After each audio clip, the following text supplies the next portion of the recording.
How will the carbon border adjustment mechanism affect Western Cape exports? So again, I want to bring in the greater context, and I think the greater context is the carbon intensity of all of our exports. Um, the EU is a very big export market for the Western Cape, for South Africa, and in particular for the Western Cape. While we do export a lot of our agricultural products there, which are not at this point in any risk of any CBAMs at least, but there is increasing risk of those corporate level and other types of regulations impacting those exports. Everything is, in the end of the day, quite important. So in 2023, the Western Cape exported goods to a value of 37.6 billion rand to the European Union. And this was almost 20% of the province's global exports. Now, of this, it was 180 million of this fell within the ambit of the carbon border adjustment mechanism.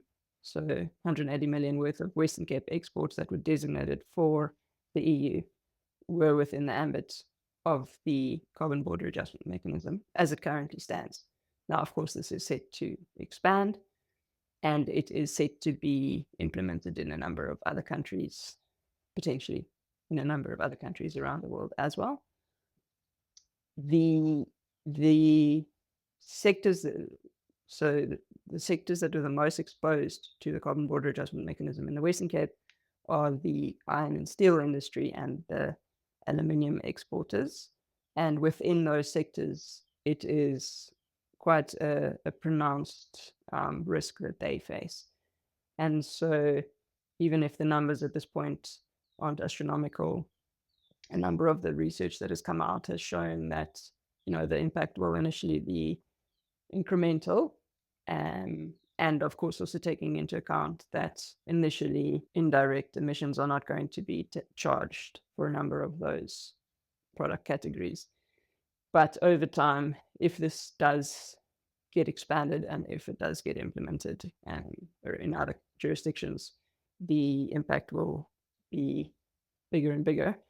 And yeah, I think the most important thing is just for us to be able to, I know we've spoken about how local, provincial, and national government can support businesses, but to get the correct methodologies in place to support businesses with the reporting, with methodologies, with verification and certification of clean energy where it's used, and the ability to access clean energy is very important.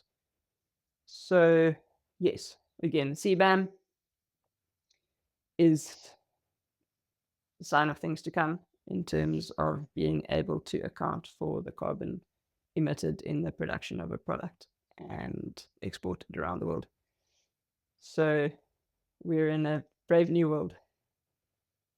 The fact that the Western Cape is able to and is aware of the importance of business being able to access clean energy in order to remain globally competitive does provide a reassuring investment offering. And it is clear that the leadership of the Western Cape is very committed to being able to provide companies with stable and increasingly with clean energy.